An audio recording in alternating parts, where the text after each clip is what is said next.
السلام علیکم ورحمۃ اللہ وبرکاتہ. وعلیکم السلام ورحمۃ اللہ وبرکاتہ. کیا حال ہے سب کا؟ الحمدللہ. نحمده ونصلی علی رسولہ الکریم. اما بعد فاعوذ باللہ من الشیطان الرجیم. بسم اللہ الرحمن الرحیم.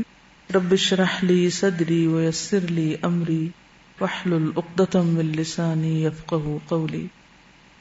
پچھلے لیسن میں سے اگر کوئی سوال ہو یا کوئی بات آپ کے ذہن میں ہو جو اس دن آپ نہیں کر سکے. جی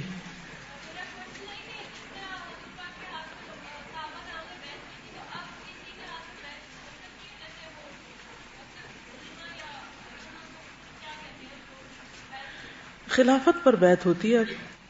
یعنی ایک متفقہ کوئی امام ہو تو اس پر تو بیعت ہوگی، لیکن اگر ہر شخص خلیفہ بن جائے اور ہر شخص امام بن جائے اور ہر شخص اپنے آپ کو اس مقام پہ سمجھنے لگے تو پھر تو مشکل ہے. کرنے کو تو جو جی چاہے کسی کا کرے، لیکن کیا واقعی وہ اس مقام پر ہے؟ اور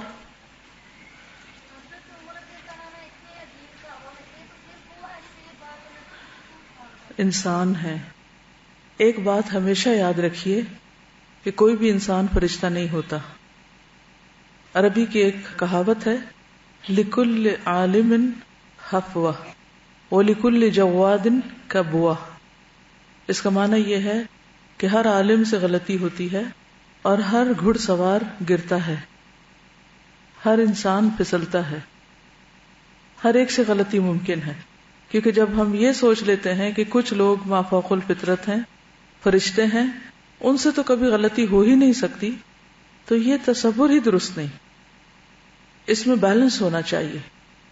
ہر انسان غلطی سے بچنے کی کوشش کرے، لیکن اس کے باوجود کوئی یہ نہ سمجھے کہ میں نے کبھی غلطی نہیں کی، میں معصوم فرشتہ ہوں، یا فلاں شخص کے بارے میں سمجھتی ہوں کہ وہ غلطی کر ہی نہیں سکتا. یہ نہیں ہو سکتا.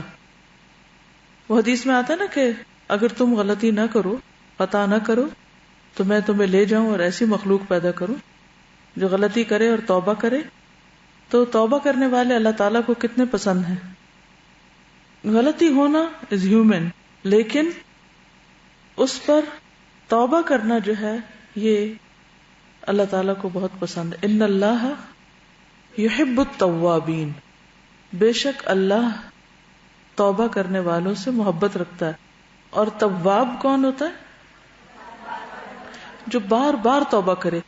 بار بار توبہ کرنے کی ضرورت کس کو پیش آتی ہے؟ جو بار بار غلطی کرے. اس لیے غلطی ہم سب سے ہوگی، اور اس کو ایکسپیکٹ کریں کہ غلطی کسی وقت بھی ہو سکتی، اور اس کے لیے انسان بچنے کی کوشش کرے، احتیاط کرے، اللہ سے ڈرے. اور آپ نے یہ بھی دیکھا ہوگا کہ جب انسان گرتا ہے تو اس کے بعد اور زیادہ محتاط ہو کے چلتا ہے. بڑے نہیں، بچوں میں بھی آپ دیکھیں، چلتے ہوئے اگر ان کو چوٹ لگ جائے تو پھر اگلی دفعہ ان کی چال میں فرق آ جاتا ہے. کچھ جلدی سیکھ جاتے ہیں، کچھ دیر سے سیکھتے ہیں، لیکن فرق ضرور پڑتا ہے. تو حضرت عمر رضی اللہ تعالیٰ عنہ بھی انسان تھے. ان کے اندر انسانی جذبات تھے، انسانی کمزوریاں تھیں. ہاں، ایک انسان اور دوسرے انسان میں فرق ہوتا ہے. کچھ لوگوں کی حسنات زیادہ ہوتی ہیں اور کچھ کی سیئات زیادہ ہوتی ہیں. کچھ اچھے کام زیادہ کرتے ہیں اور کچھ غلط کاموں میں زیادہ پڑے ہوئے ہوتے ہیں. حشر کا دن، عدل کا دن، یوم الدین کس لیے رکھا گیا؟ کس لیے رکھا گیا؟ تاکہ یہ دیکھا جائے کون کیا کر کے آیا. لیبلوکم ایکم احسن عملا، کہ تم میں اچھے کام کس نے کیے، احسن عمل کس کا ہے، کس کی سیئات زیادہ ہیں، کس کی حسنات زیادہ ہیں. اور اس کا فیصلہ کون کرے گا؟ اللہ تعالی. اور پھر یہ کہ کس نے غلطی کرنے کے بعد توبہ کی اور کس نے نہیں کی. جی صلی اللہ علیہ وسلم.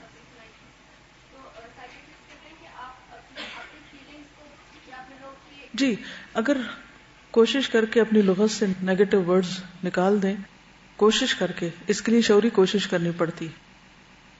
مثلا کچھ لوگ بات یہاں سے شروع کریں کہ میں آپ سے ایک بات کرنا چاہتی ہوں، اگر آپ مائنڈ نہ کریں.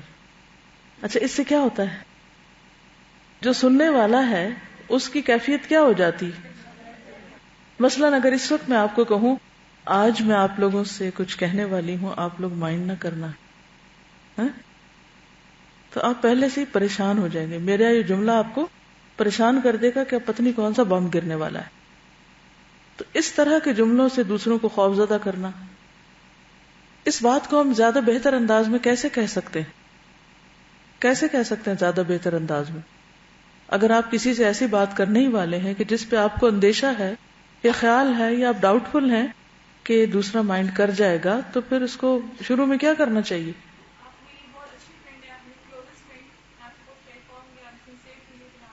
اس میں بھی تھوڑا سا ایگزیجریشن ہو گیا ہے، کیونکہ اگر ہم کسی کو اتنا زیادہ پہلے تعریف کر دیں گے تو اس کے بعد وہ ایکسپیکٹ نہیں کرے گا، اور اگر ہم نے اس وقت کوئی ایسی بات کہی تو پھر وہ اور زیادہ تکلیف دہ ہو جائے گی. جی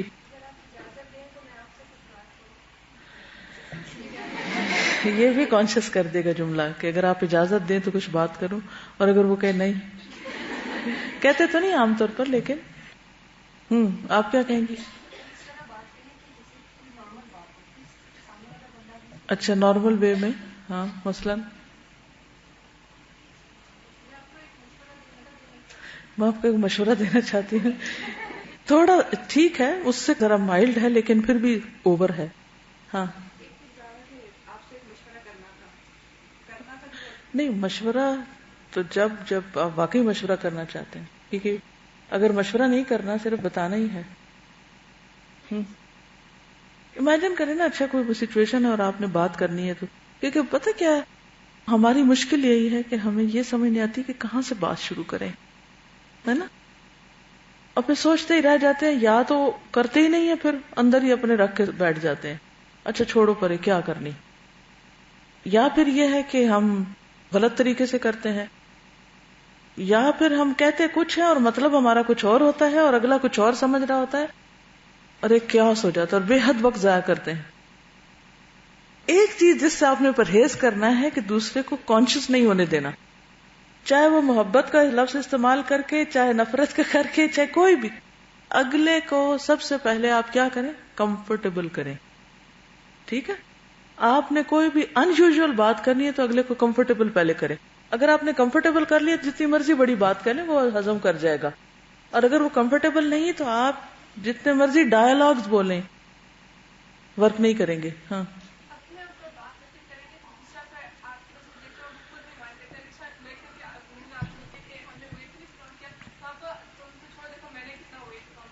یہ کہتے ہیں کہ اپنے سے بات شروع کریں، اپنے اوپر ڈال کے، یعنی اپنے آپ کو رکھ کے پھر اس کے بعد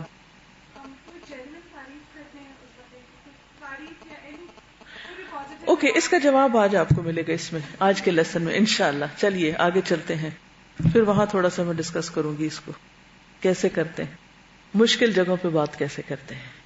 ٹھیک ہے. الرحمن الرحیم. آج ہم پڑھیں گے صفحہ نمبر 271 271 سے بادشاہوں اور امراء کے نام خطوط.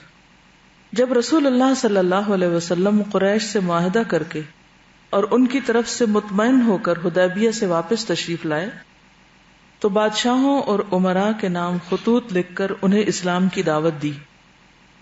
اب آپ کن سے بات کر رہے ہیں؟ بادشاہوں سے، اپنی قوم کے بڑوں سے.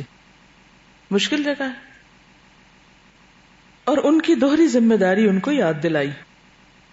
ذیل میں اختصار کے ساتھ یہ خطوط نقل کیے جا رہے ہیں کہ آپ نے ان کو کیا لکھا. صلح حدیبیہ کا جو سب سے بڑا اور سب سے اہم پہلو ہے وہ یہ کہ قریش کے ساتھ ایک عرصے سے جو جنگ کی کیفیت تھی اور باہم کھچاؤ کی کیفیت تھی، صلح حدیبیہ کے بعد وہ ختم ہو گئی اور امن اور سکینت کی فضا مدینہ میں قائم ہو گئی. یعنی ایک امن اور سکینت چھا گئی، ایک اطمینان ہو جاتا ہے نا کہ اچھا اب جنگ ختم ہے، اب امن کا دور ہے. تو کام کرنے کے لیے پرسکون فضا بہرحال بہت ضروری ہوتی ہے.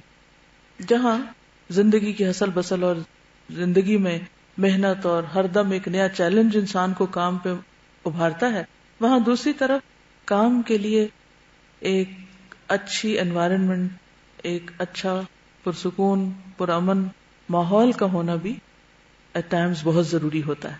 تو اللہ سبحانہ تعالیٰ نے اس موقع سے یعنی اس صلح کے ذریعے جس میں بظاہر صحابہ کرام کو بے حد غم تھا، شاید کسی اور جنگ میں ہارنے کا اتنا غم نہیں تھا جتنا اس موقع پر واپس پلٹنے کا غم تھا، تو اس پر اللہ تعالیٰ نے ان کو امن کی شکل میں ایک انعام نصیب فرمایا. اور اس کے نتیجے میں سب سے بڑی کامیابی جو ہوئی وہ یہ کہ اسلام کی تبلیغ کے ذریعے، اسلام کی دعوت کے ذریعے پیغام دور دراز علاقوں تک پھیل گیا، کیونکہ اس راستے میں سب سے بڑی جو رکاوٹ تھی وہ اس وقت وقتی طور پر ختم ہوتی نظر آ رہی تھی. اس سے پہلے کہ آپ سب کو خط لکھتے، آپ نے صحابہ کرام کو جمع کیا اور ان سے مشورہ کیا. اس سے آپ کا طریقہ کار پتہ چلتا ہے کہ لکھنا آپ کو خط ہے، آپ جب چاہیں لکھیں، جس کو چاہیں لکھیں، کوئی پوچھ سکتا ہے آپ سے. لیکن آپ نے سب کو جمع کیا، خطبہ دیا، فرمایا اے لوگو، میں تمام عالم کے لیے رحمت بنا کر بھیجا گیا ہوں. یعنی میرا فرض، میری ڈیوٹی صرف تم تک پیغام پہنچانا نہیں، صرف عربوں تک نہیں، بلکہ کیا کام تھا آپ کا؟ قرآن مجید میں کیا آتا ہے کہ وما ارسلناک الا رحمتا للعالمین، اور تمام انسانوں کے لیے انی رسول اللہ الیکم جمیعا، تم تمام عالم کو یہ پیغام پہنچاؤ. کس کو کہہ رہے ہیں آپ؟ صحابہ کو، کہ اب تم اس پیغام کو اور آگے لے کر جاؤ. اللہ تم پر رحم فرمائے گا. بہت ہی کام کی بات ہے کہ جو اللہ کا پیغام پہنچائے گا اللہ اس پر رحم فرمائے گا. یہ خوشخبری ہے. وہ جو آیت آپ شروع میں سنتے ہیں نا، بشر المؤمنین بان لہم من اللہ فضلا کبیرا، تو مومنوں کو بشارت ہے کہ اللہ کی طرف سے بہت بڑا فضل، یعنی نبی صلی اللہ علیہ وسلم کی شکل میں آپ کے پاس جو رہنما آیا ہے، اس نے آپ کو صرف کھانے پینے کا طریقہ ہی نہیں سکھایا بلکہ اللہ کی رحمت حاصل کرنے کے کام بھی سکھائے. اور ان کاموں میں سے ایک کام اللہ کے پیغام کو زیادہ سے زیادہ لوگوں تک پہنچانا. فرمایا عیسیٰ علیہ السلام کے حواریوں کی طرح اختلاف نہ کرنا. پیغام پہنچانے کے ساتھ پہلا نمبر 1، یعنی جب تم پھیلو گے، دور تک جاؤ گے، تو اندیشہ کس بات کا ہے؟ باہمی اختلاف کا. ہوتا یہ ہے کہ جب کوئی گروپ چھوٹا ہوتا ہے، جب افراد کم ہوتے ہیں، جب کام سمٹا ہوا ہوتا ہے، محدود ہوتا ہے، لمیٹڈ ہوتا ہے، تو آپ ایک فیملی کی طرح رہ رہے ہوتے ہیں اور آپ کے اندر ایک بھائی چارہ ہوتا ہے. لیکن جو ہی وہ پیغام پھیلنا شروع ہوتا ہے، بکھرنے لگتا ہے، اور ان کے درمیان جیسے آپ دیکھیے کہ پھول کی پتیاں ہوتی ہیں نا، تو جب وہ چھوٹا ہوتا ہے، پھول نیا نیا کھلتا ہے، ابھی پھٹتا ہی ہے، تو کیا ہوتا ہے؟ پتیاں ساری خوب جڑی ہوئی ہوتی ہیں، مضبوط ہوتی ہیں. اگر آپ کو ان کو توڑنا اور کھینچنا ہو تو آپ کو زور لگتا ہے، ان کو کھیڑنا، ان کو ہلانا، ان کو. لیکن آپ نے دیکھا ہوگا کہ جو ہی پھول کھلنا شروع ہوتا ہے، پھیلنا شروع ہوتا ہے، تو آہستہ آہستہ آہستہ اس کی پتیاں ایک دوسرے سے الگ بھی ہوتی ہیں اور اس کے ساتھ ساتھ اپنی اصل سے تھوڑی کمزور بھی ہوتی ہیں. جب تک کور ٹیم تھی صحابہ کرام کی، ان کا ایمان، ان کا آپس میں تعلق، ان کا سب کچھ بہت مضبوط تھا. وہ اپنی کور کے ساتھ بہت مضبوطی کے ساتھ جڑے ہوئے تھے، ان کی جڑیں بڑی مضبوط تھی. لیکن جو ان سے اگلی جنریشن میں میسج گیا، پھر اس سے اگلی جنریشن میں گیا، اس سے اگلی میں گیا، اس سے اگلی میں گیا، تو جو ایفیکٹ بالکل کور کے قریبی لوگوں کے اندر تھا وہ یہاں تک آنے میں اس طرح برقرار نہیں رہا. یہ بالکل نیچرل سی چیز ہے. کوئی بھی چیز جب وہ گروتھ پہ جاتی ہے تو لازماً اس کے اندر کسی نہ کسی طرح کمزوری آتی. اس میں اگر لوگوں کے درمیان نظریے کا اتفاق ہو، مقصد ایک ہو، تو دور ہونے سے بھی فرق نہیں پڑتا. لیکن اگر اصل مقصد انسان بھول جائے تو پھر کیا ہوتا ہے؟ اختلافات شروع ہو جاتے ہیں، پھر ذات بیچ میں آ جاتی. تو آپ صلی اللہ علیہ وسلم اس قدر دور اندیش تھے کہ آپ کو پتا تھا کہ جو ہی پیغام پھیلے گا یہ مشکلات بھی ساتھ آئیں گی. لہٰذا آپ نے عیسیٰ علیہ السلام کی مثال دے کے فرمایا کہ ان کے حواریوں نے باہم اختلاف کیا تھا. آپ کو یاد ہے کہ آپ کے جو قریبی 12 ساتھی تھے انہی میں سے ایک جو تھا اس نے کیا کیا تھا؟ مخبری کی تھی کہ کہاں ہے عیسیٰ علیہ السلام اس وقت، جب ان کے اوپر چھاپا پڑا تھا اور پھر اس کے بعد ان کو کہا گیا کہ سولی چڑھایا گیا، حالانکہ اللہ سبحانہ تعالیٰ نے ان کو اوپر اٹھا لیا اور کوئی اور شخص ان کی جگہ آ گیا. تو فرمایا کہ اختلاف نہ کرنا، آپس میں ایک دوسرے سے پٹنا نہیں، یہ سب یکجان ہو کے رہنا، کہ اگر قریب بھیجنے کو کہا تو راضی ہو گئے، اور اگر کہیں دور جانے کو کہا تو اپنی جگہ چپک رہے اور وہاں سے نہ ٹلے. عیسیٰ علیہ السلام کے حواریوں نے کیا کیا کہ اگر کوئی آسان کام ملا، قریب جانے کے لیے کہا تو کر لیا، جب کہا دور جاؤ تو بیٹھ گئے. اتنا نہیں ہم کر سکتے، یعنی ان کی ٹرمز اینڈ کنڈیشنز کیا تھی کہ بس اتنا، یہاں تک، اس لمٹ تک، اس سے آگے نہیں ہم کر سکتے. تو اب آپ دیکھیے مثلا الہدائی کی مثال آپ دیکھیے کہ نومبر 1994 میں جب پہلا بیچ شروع ہوا 48 لوگ تھے، آخر تک الحمدللہ ان میں سے ڈراپ کوئی نہیں ہوا، وہ ٹیم کٹھی ہی رہی. اور ان کے اندر جتنی محبت اور آپس میں جو اتفاق اور جو ایک کلوزنس تھی، وہ آہستہ آہستہ آہستہ جب بہت زیادہ تعداد بڑھنے لگی، پھر سیکشنز اور پھر برانچز اور پھر میسج کراس ہونے لگا، تو ان سب کو سنبھالنا بہت بڑا چیلنج بن گیا. اور خصوصاً جو کور ٹیم تھی اس کے اوپر بہت زیادہ پریشرز آ گئے. تو ایسے میں جب تک وسیع نظر نہ ہو، مقصد بڑا نہ ہو، یعنی کہ انسان کے اندر وسعت نہ ہو، تو پھر اس وسعت کو سنبھالنا، اس سے بھرپور فائدہ اٹھانا اور اس کے ذریعے کام لینا بھی بہت بڑا چیلنج بن جاتا ہے، بہت زیادہ مشکل ہو جاتا ہے. کوئی بھی شخص یہ کام شروع کرے، چاہے کوئی اسکول کھولے، چاہے کوئی ہسپتال کھولے اور اس کی مختلف برانچز ہوئی، کوئی بھی کام آپ شروع کریں، جب تک وہ اتنی لمٹ میں ہوگا وہ مختلف ہوگا. جب بڑھے گا تو اس کے ساتھ ہی جو کام کرنے والے افراد ہیں، ان کی نظر، ان کی سوچ، ان کا جو ذہنی وسعت ہے اس میں اضافہ ہونا چاہیے. نبی صلی اللہ علیہ وسلم اسی کے لیے تیار کر رہے ہیں کہ عیسیٰ علیہ السلام کے ساتھیوں کی طرح نہ ہونا کہ جب وہ قریب کا کام ملا تو کر لیا، اور جب دور کا ملا یا بڑا کام ملا تو چپک گئے. لیکن اب آپ دیکھیں کہ امت مسلمہ اس سے بھی پیچھے چلی گئی ہے. ایک وقت تھا کہ صحابہ کرام سمندر میں بھی گھوڑے ڈال دیے، انہوں نے نہیں دیکھا بحر ہے، بر ہے، کیا نہیں، جو حکم ملا چل پڑے. جدھر بھیجا گیا بغیر کسی رکاوٹ کے انہوں نے بہانہ تو کبھی کیا ہی نہیں کہ یہ مشکل ہے اور یہ آسان ہے، یہ کرنا ہے، بس کرنا ہے. انہیں یہ پتا تھا یہ کرنا ہے، اور کچھ سوچ کے ہی ہمیں ذمہ داری ملی اور وہ اس کو کھلے دل سے قبول کرتے تھے.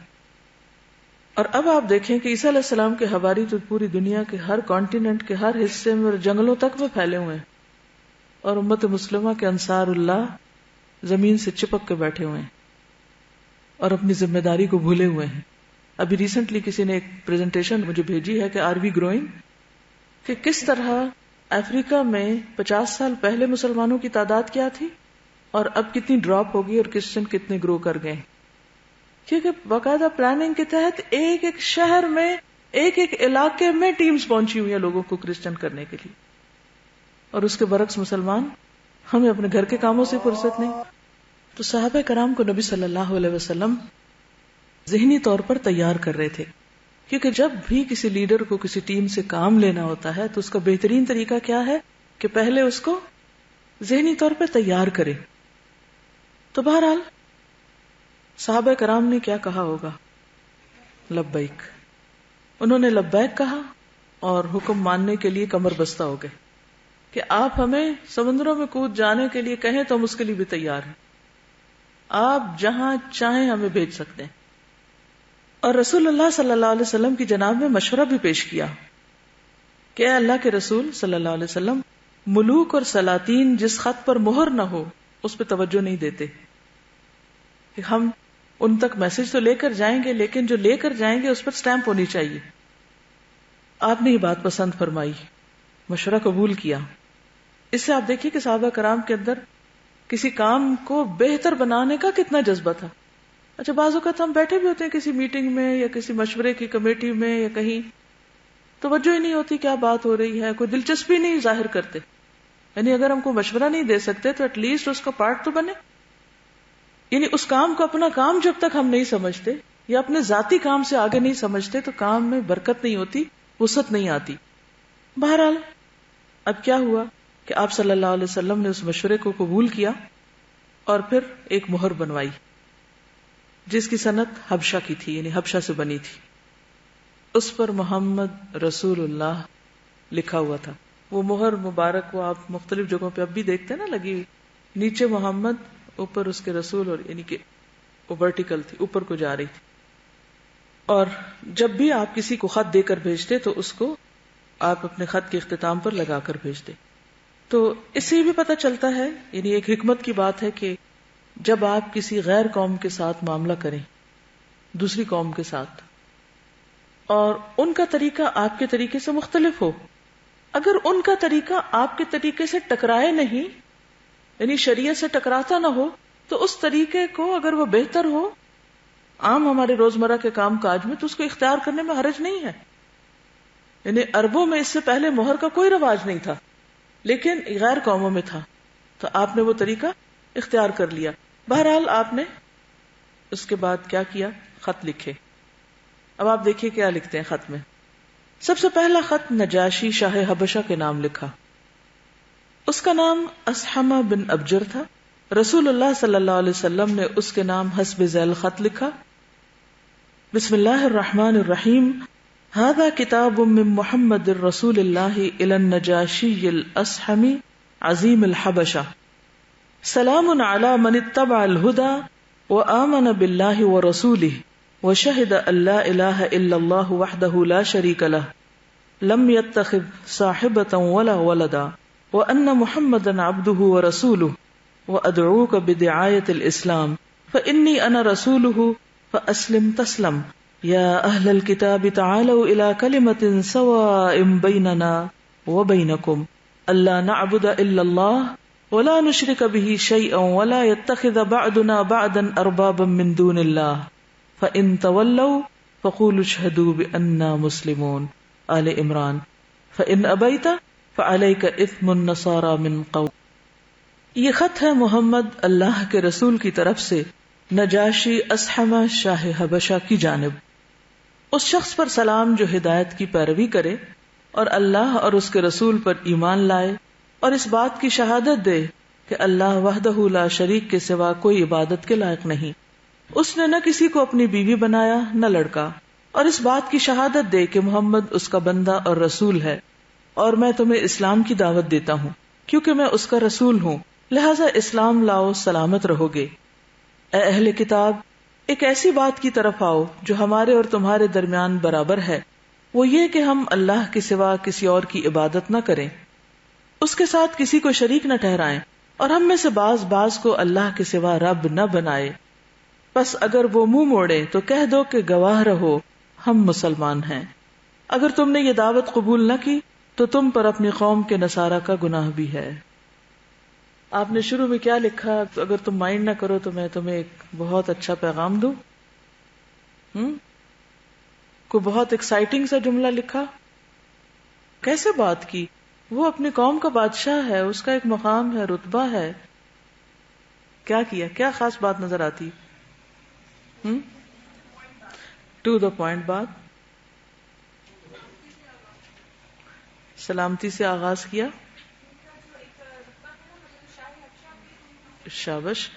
جو ان کا رتبہ تھا اس کو تسلیم کیا، اور اس کے نام سے یا ان کا جو ٹائٹل تھا اس کو ساتھ لکھا. صرف نام نہیں لکھا اس کا بلکہ اس کے ساتھ ٹائٹل بھی لکھا.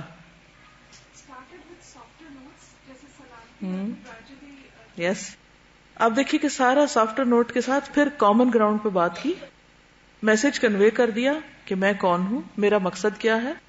اس کے بعد قرآن کی وہ آیت، کامن گراؤنڈ کی بات. آخر میں کہا اگر یہ نہیں کرتے تو پھر گناہ بھی ہے، صرف تمہارا اپنا نہیں، سب کا تم ہی پر ہے. کانسیکوینسز بھی بتا دیے. آپ نے یہاں سے نہیں شروع کیا کہ دیکھو میں تمہیں ایک بات کہنے لگا ہوں، اگر تم نہیں مانے تو تم پہ سب کا گناہ آئے گا. اچھا آؤ میں تمہیں بتاؤں وہ بات کیا ہے. ترتیب کا فرق دیکھیے آپ. اس کو حکمت کہتے ہیں. ہم عام طور پر نیگیٹو سے شروع کرتے ہیں، دوسرے کو ڈرا کے، خوفزدہ کر کے، روب جھاڑ کے، زور زبردستی کے ساتھ، اور نتیجہ کیا ہوتا ہے؟ دوسرا تو بات مانتا ہی نہیں اور پہلے ہی ڈیفینسو ہو جاتا ہے. کبھی ایسی ٹون ایسے طریقے سے بات نہ کرے کہ فوراً ڈیفینسو ہو جائے. اور کیا نظر آتا ہے؟ جی جی ہاں، شابش. اینڈ میں جو بات کی اس سے اصلاح کی فکر ڈالی کہ اگر یہ نہیں ہوا تو کیا ہوگا.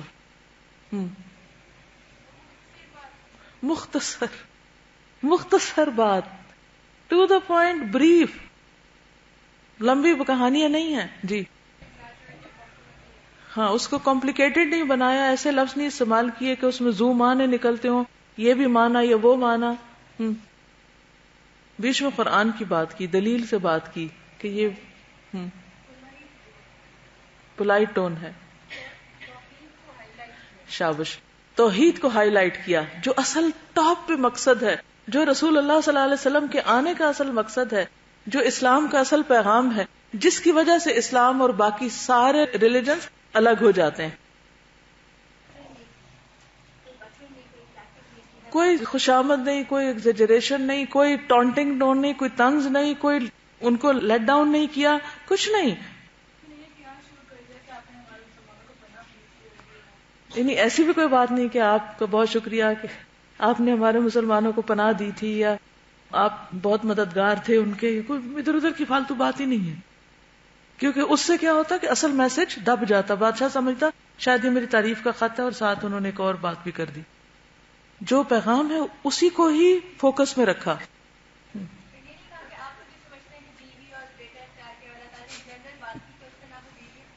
بالکل، یعنی جو فیکٹ ہے وہ بتا دیا. یہ نہیں کہا کہ تم لوگ یہ سمجھتے تو ہم یہ سمجھتے ہیں اور فلاں یہ سمجھتا ہے تو اس میں پھر ٹھیک یہ ہے.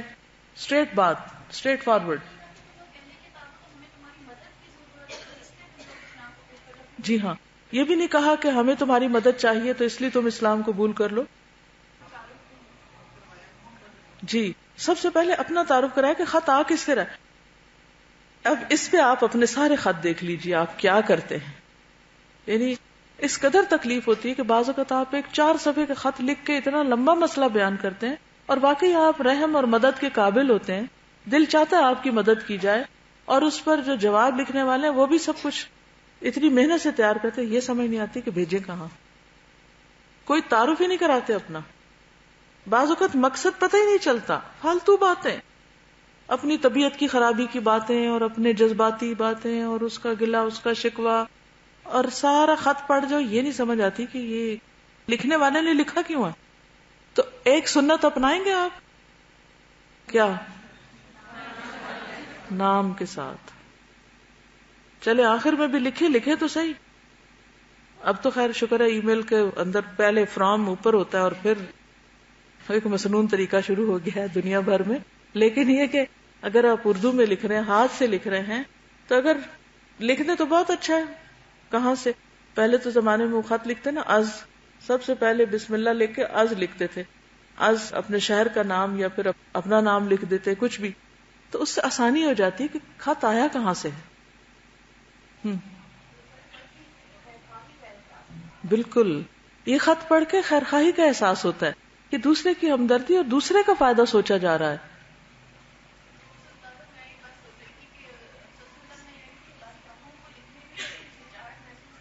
جی ہاں، یعنی بادشاہوں کو لکھنے میں آپ نے کوئی ہچکچاہٹ محسوس نہیں کی اور اسٹریٹ فارورڈ اپنی بات کی. ہم اگر کسی بڑے کو کوئی بات لکھنا چاہیں تو اول تو ہمیں لکھنا ہی نہیں آتا، اور پھر اگر لکھیں بھی تو یا انتہائی تعریف کر دیں گے یا انتہائی بدتمیزی سے بات کریں گے. احترام نام کی کوئی چیز ہی نہیں ہوگی. تو بہرحال آگے بھی چکے آ رہے ہیں، یہ خط دوبارہ بار بار ریپیٹ ہوں گے، اور تو انشاء اللہ تعالی وہاں اگر کوئی مزید بات ذہن میں آئے تو آپ ضرور بیان کیجیے. یہ تھا جواب آپ کے وہ جو ہم ڈسکشن شروع میں ہوئی تھی کہ اگر کسی سے بات کرنی ہو تو کیسے بات کریں، کہاں سے شروع کریں. بالکل بی نیچرل، نارمل، کوئی اس کو بڑا ایشو نہ بنائے، کوئی بہت اس میں ایک سسپینس کریٹ نہ کریں، کچھ بھی نہیں. اچھا یہ بھی کسی کو کبھی نہ کہا کریں اچھا آپ کے پاس 5 منٹ ہیں کہ میں ایک بات کروں. اب اگلے کے پاس ہو سکتا ہے اس وقت واقعی 5 منٹ نہ ہو، اور ہو سکتا ہے آپ کی بات 5 سے پہلے ہی ختم ہو جائے. یہ بھی نہ کہا کریں کسی سے میرے بہت زیادہ مسائل ہیں اور میں آپ سے ڈسکس کرنا چاہتی ہوں اور کوئی وقت چاہیے آپ کا. اس سے دوسرے کے اوپر کیا ہوگا؟ بوجھ پڑ جائے گا کہ معلوم نہیں ابھی کیا سننا پڑے. اور کچھ لوگ پتہ نہیں ہم مدد کر بھی سکیں یا نہ کر سکیں، سارا کچھ سن کے بھی پتہ نہیں کیا بنے گا.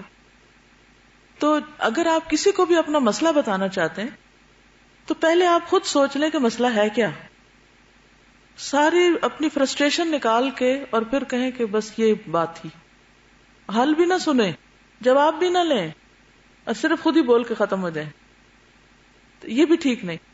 اس مسئلے کو پن پوائنٹ کر کے کہ اصل سوال کیا ہے، اصل بات کیا ہے جو مجھے پوچھنی ہے، خود پہلے اس پہ ایکسرسائز کریں، پھر دوسرے کے پاس لے کر جائیں، کیونکہ آج کی دنیا میں ہر شخص مصروف ہے. جی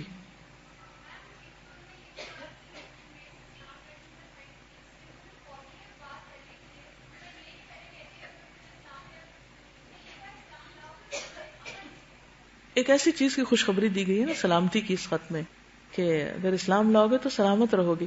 کون نہیں چاہتا کہ سلامت رہے؟ چلیے، یہ خط آپ صلی اللہ علیہ وسلم نے عمرو بن امیہ ضمری رضی اللہ عنہ کے ہاتھ روانہ کیا. نجاشی نے جب اسے وصول کیا تو اپنی آنکھوں پر رکھا. آنکھوں پر، جسے کہتے ہیں نا سر آنکھوں پر، آپ کا حکم سر آنکھوں پر. بعض اوقات آپ کے ساتھ بھی ایسا ہوتا ہوگا کہ کوئی خط، کسی کا میسج یا کوئی چیز دیکھ کے تو آپ کہتے ہیں ایک دم آپ کے دل سے محبت اٹھتی. تخت سے نیچے اتر آیا اور جعفر بن ابو طالب کے ہاتھ پر اسلام قبول کر لیا. That's it. تو اس لیے اسلام کا پیغام دینے میں بھی کبھی آپ کو جھجکنا نہیں چاہیے کہ پہلے سے نیگیٹو سوچ لیں اس نے ماننا کوئی نہیں، اس لیے ضرورت ہی نہیں بات کرنے کی. میں نے پرسنلی یہ چیز کئی دفعہ آزمائی اللہ کے فضل سے کہ میں نے نان مسلم سے بات کی اور ان کو تھوڑی سی بات کرنے کے بعد اسلام انٹروڈیوس کیا اور انہوں نے قبول کر لیا، بات مان لی. کیونکہ آپ کے اپنے اندر کوئی کمپلیکس نہیں تو دوسرے پہ بھی کیوں ڈالیں گے آپ؟ اور آپ اگر خود کنوینسڈ ہیں تو دوسرے کو کنوینس کرنا بھی مشکل نہیں ہوتا. اور اس میں جھجک نہیں، کیونکہ اس تک میسج ہی نہیں پہنچا. کیسے پہنچے گا اگر ہم اپنے ہی اندر کنفیوژن کا شکار رہے؟ تو سمپل دوسرے کو بات کر دی. آپ اگر اسے میسج نہ بھیجتے تو یہ کس طرح اسلام قبول کرتا؟ اور نبی صلی اللہ علیہ وسلم کو اپنے اسلام اور بیعت کے متعلق خط لکھا. بیعت یعنی وفاداری کا ایک طرح سے. اور ام المومنین ام حبیبہ بنت ابو سفیان کی شادی نبی صلی اللہ علیہ وسلم سے کر دی، یعنی ولی بن کر، کیونکہ السلطان ولی لمن لا ولی لہ، جس کا ولی کوئی نہ اس کا ولی پھر سلطان ہوتا ہے، یعنی بادشاہ وقت ہوتا ہے. تو ام المومنین حضرت حبیبہ نے ہجرت حبشہ کی تھی نا، اور ان کے شوہر جو تھے ان کے ساتھ ہی کی تھی، لیکن وہ عیسائی ہو گئے تھے تو پھر یہ تنہا رہ گئی تھی. ان کی شادی غائبانہ طور پر نکاح کر دیا، ٹیلی فون پر اب نکاح ہوتا ہے نا جیسے. اور انہیں اپنی طرف سے 400 دینار مہر دیا، یعنی نبی صلی اللہ علیہ وسلم کے لیے مہر آپ کی طرف سے خود اس نے ادا کیا. تو اس سے یہ بھی پتہ چلتا ہے کہ اگر بیٹے کی شادی ہو رہی ہے اور اس کے پاس مال نہیں ہے تو باپ اپنے بچے کا اتنا اس کو دے کہ وہ اپنا مہر ادا کر سکے، نہیں دوسرا بھی دے سکتا ہے کوئی. پھر انہیں اور مہاجرین حبشہ کو عمرو بن امیہ ضمری کے ساتھ 2 کشتیوں میں روانہ کر دیا، اور وہ انہیں لے کر اس وقت پہنچے جب نبی صلی اللہ علیہ وسلم خیبر میں تھے. غزوہ خیبر آگے آپ پڑھیں گے. وہ لوگ مدینہ پہنچ گئے، خود ان کے آنے کا بندوبست کیا، ان کا کرایہ وغیرہ یا ان کی روانگی کا یا ٹرانسپورٹ وغیرہ. نجاشی نے رجب 9 ہجری میں وفات پائی، اور نبی کریم صلی اللہ علیہ وسلم نے اس کی وفات ہی کے دن صحابہ کرام کو اس کی موت کی اطلاع دی اور اس کی غائبانہ نماز جنازہ پڑھی. آپ کو وحی کے ذریعے پتہ چل گیا اور آپ نے غائبانہ. اب آپ دیکھیں اتنی دور ہیں لیکن دل قریب ہیں اور ایک دوسرے کو وہ آپ کے لیے خیرخواہی کے جذبات رکھتے ہیں، آپ کو ہدایہ بھیج رہے ہیں، آپ ان کے لیے دعا کر رہے ہیں. اس کی وفات کے بعد دوسرا بادشاہ اس کا جانشین ہوا تو آپ نے اس کے نام بھی ایک خط روانہ فرمایا اور اسے اسلام کی دعوت دی، لیکن یہ معلوم نہ ہو سکا کہ اس نے اسلام قبول کیا یا نہ کیا. یہ نہیں پتا چلتا تاریخ سے.